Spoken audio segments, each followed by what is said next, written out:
Assalamualaikum warahmatullahi wabarakatuh. Jadi pada hari ini saya Umairah Atira binti Ramzan dan Nurin Kisina binti Hasnul Rizal akan membentangkan tentang ulum Al-Quran dan kepentingannya.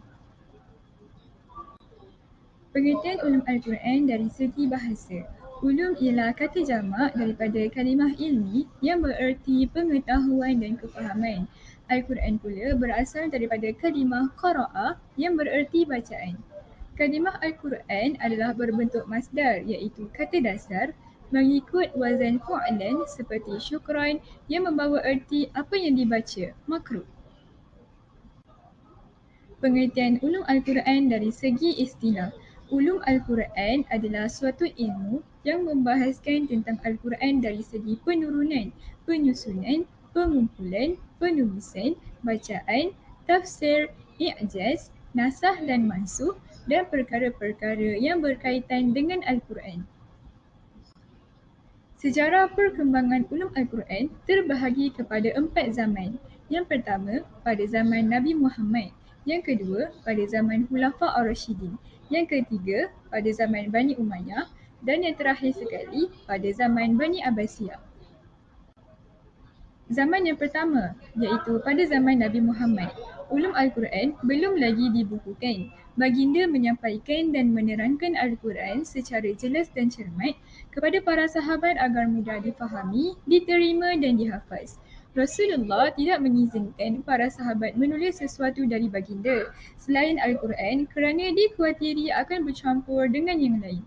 Para sahabat tidak menulis apa yang mereka fahami daripada Al-Quran tetapi masih meneruskan usaha gigih dalam menyebarkan Al-Quran dan ilmu-ilmu Al-Quran secara talaki dan musyafahah. Pada zaman yang kedua iaitu zaman Khulafa' Ar-Rasyidin, Al-Quran dikumpulkan pada zaman Khalifah Abu Bakar As-Siddiq. Pada zaman pemerintahan Khalifah Uthman bin Affan, keadaan memaksa beliau untuk menyatupadukan umat Islam pada satu mazhab yang sama iaitu Mazhab Al-Imam. Penulisan Mazhab Al-Imam ini dinamakan Resam Uthmani dan dianggap sebagai permulaan ilmu Resam Uthmani. Beliau mengarahkan supaya salinan-salinan mazhab ini dihantar ke beberapa negeri dan mazhab-mazhab lain hendaklah dibakar. Pada zaman pemerintahan Khalifah Ali bin Abi Thalib, beliau telah memerintahkan Abu Al-Aswad Ad-Duli untuk meletakkan kaedah-kaedah nahwu sebagai satu langkah untuk mengawal perkembangan bahasa, juga untuk menjaga Al-Quran supaya ia tetap murni dan tidak terdedah kepada penyelewengan. Hal ini dianggap sebagai permulaan kepada ilmu nahwu dan ilmu i'rab Al-Quran. Antara tokoh yang terlibat adalah Khulafa' Ar-Rasyidin dan Abdullah ibnu Abbas. Pada zaman yang ketiga iaitu pada zaman Bani Umayyah, para sahabat terkemuka dan tabi'in menyebarkan ulum Al-Quran dengan cara talaki dan musyafahah. Usaha-usaha ini dianggap sebagai persediaan kepada penyusunan ulum Al-Quran. Antara tokoh yang terlibat dalam kalangan tabi'in yang dianggap sebagai pengasas ilmu tafsir, asbabun nuzul, nasah dan mansah dan gharib Al-Quran adalah Muqatal bin Sulaiman dan Hasan Al-Basri. Pada zaman yang keempat iaitu pada zaman Bani Abbasiyah. Zaman ini dikenali sebagai zaman pembukuan ulum Al-Quran kerana telah muncul pelbagai buku dalam bidang ini. Penulisan pertama dalam bidang ulum Al-Quran ialah bidang tafsir yang dianggap sebagai ulum Al-Quran. Antara tokoh yang terlibat dalam penulisan tafsir adalah Syu'bah bin Al-Hujjaj dan Sufyan bin Uyainah. Seterusnya kita akan membincangkan tentang bidang kajian ulum Quran. Terdapat 6 bidang dalam kajian ulum Quran. Yang pertama ialah qiraat, yang kedua ialah asbabun nuzul, yang ketiga ialah fadail Quran, yang keempat tafsir dan ta'wil, yang kelima nasakh dan mansukh, serta yang terakhir sekali yang keenam al-muhkam dan al-mutasyabih. Baik, kita pergi pada bidang yang pertama iaitu bidang qiraat. Bidang ini membicarakan tentang cara menyebut kalimah Al-Quran serta kepelbagaian dan perubahan yang berlaku dengan disandarkan kepada periwayatannya. Tokoh yang mahir dalam bidang qiraat ini ialah Abu Ubaid Al-Qasim bin Salam. Beliau telah wafat pada tahun 224 Hijrah. Jadi bidang yang kedua ialah bidang asbab nuzul. Bidang ini membicarakan atau membincangkan tentang sebab-sebab turunnya ayat Al-Quran kepada Nabi Muhammad SAW, Nabi kita. Tokoh yang mahir dalam bidang asbabun nuzul ni ialah Ali Al-Madini. Beliau telah wafat pada tahun 235 Hijrah. Seterusnya ialah bidang yang ketiga, iaitu bidang Fadail Quran. Bidang ini membincangkan tentang kelebihan dan keistimewaan Al-Quran. Tokoh yang mahir dalam bidang Fadail Quran ini ialah Ismail bin Umar bin Khatir.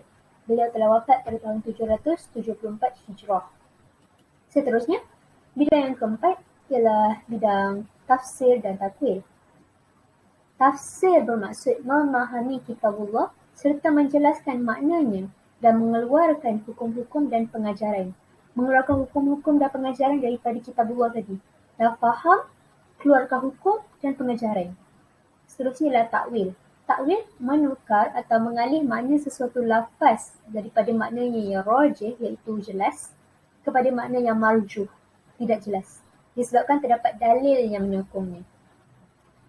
Tokoh yang mahir dalam bidang tafsir dan takwil ni ialah Jalaluddin Abdul Rahman As-Sayuti. Beliau telah wafat pada tahun 911 Hijrah. Seterusnya kita pergi kepada bidang yang seterusnya, iaitu nasah dan mansuh. Nasah berarti penghapusan dalil hukum syarak dengan dalil hukum syarak yang lain. Dalil syarak yang menghapus sesuatu hukum, maksudnya nasah ni ialah dalil syarak yang menghapus sesuatu hukum. Mansuh ialah hukum syarak yang telah dihapus. Tadi nasah tu ialah dalil syarak yang menghapus suatu hukum. Mansuh ni ialah hukum tadi, hukum syarak yang telah dihapus oleh nasah tadi. Okay? Jadi tokoh yang mahir dalam bidang nasah dan mansuh ni ialah Abu Ubaid Al-Qasim bin Salam. Tokoh yang sama dengan bidang qiraat tadi, Abu Ubaid Al-Qasim bin Salam, beliau telah wafat pada tahun 224 Hijrah. Jadi kita pergi kepada bidang yang terakhir, iaitu bidang yang keenam, Al-Muhkam dan Al-Mutasyabih. Muhkam bermaksud ayat yang maksudnya dapat diketahui dengan mudah. Maksudnya kita sebagai manusia, kita boleh faham ayat tu, kita boleh faham maksud itu dengan mudah. Tak perlu macam susah-susah sangat. Jadi maksud Al-Mutasyabih pula ialah ayat yang maksudnya hanya diketahui oleh Allah Subhanahu Wa Taala. Okay? Jadi tokoh yang mahir dalam bidang ini ialah Abdul Rahman Al-Mas'udi. Beliau telah wafat pada tahun 1431 Hijrah. Jadi itulah keenam-enam bidang yang terdapat dalam ilmu ulum Quran. Jadi seterusnya kita akan membicarakan tentang kepentingan mempelajari ilmu ulum Quran. Jika tengok dalam buku teks, terdapat dalam 5 atau 6 kepentingan yang telah disenaraikan. Tapi kita ambil 3 saja yang mudah dihafal, mudah ingat. Yang pertama ialah dapat menguasai pelbagai bidang ilmu pengetahuan yang terdapat dalam ilmu Al-Quran. Yang kedua, dapat menambahkan keyakinan kepada pengkaji Al-Quran, kepada para pengkaji Al-Quran ini, bahawa ia merupakan sebuah kitab suci daripada Allah dan bukannya ciptaan manusia. Yang ketiga, negara dapat melahirkan tokoh-tokoh dan pakar rujuk dalam bidang ulum Quran ini. Jadi dengan mempelajari ilmu ulum Quran ini, terdapat banyak kepentingan dia yang akan memberi manfaat kepada kita. Seterusnya, usaha dan tindakan untuk menggunakan ilmu ulum Quran sebagai panduan dalam memahami kandungan Al-Quran.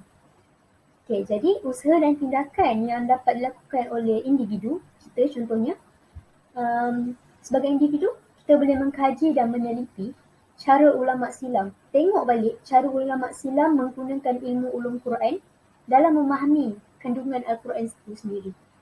Tengok balik cara mereka meneliti, cara mereka mengkaji dan meneliti sendiri untuk memahami kandungan Al-Quran itu.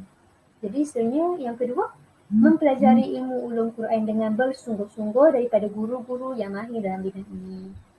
Seterusnya, usaha dan tindakan yang boleh dilakukan oleh masyarakat. Sebagai masyarakat, boleh mengadakan pengajian percuma berkaitan ilmu ulum Quran di masjid dan surau yang berhampiran tempat tinggal.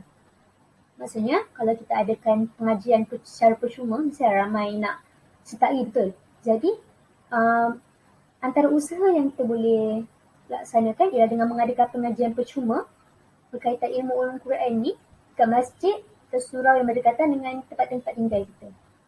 Yang kedua ialah menyebarkan risalah, menyebarkan info, menyebarkan maklumat tentang ilmu ulum Quran dan kepentingan mempelajarinya kepada masyarakat yang lain. Mewawarkan dia kepada masyarakat-masyarakat yang lain.